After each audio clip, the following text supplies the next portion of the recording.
So this morning, cutting some glass tabletops. These are circle tops made out of glass, 1/4 inch plate glass. So we're just gonna do a quick instruction on how we do it here at Ames.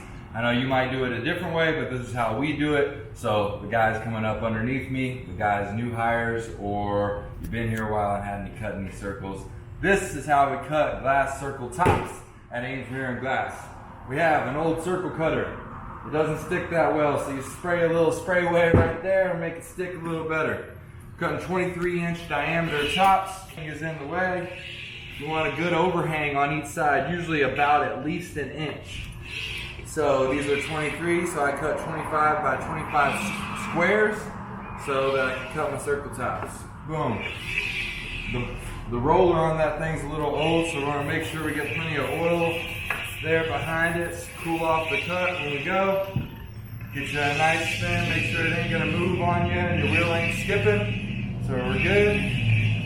Grab that son of a bitch. Go around right there, pop that off. Regular plate pliers. Flat side to the top, curved side to the bottom. We're gonna start our run.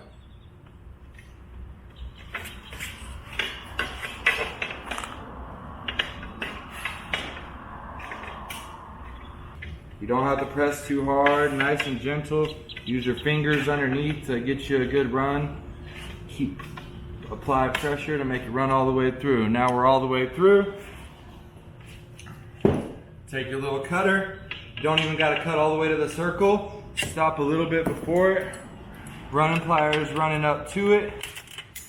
Spin it to the other side. One right there.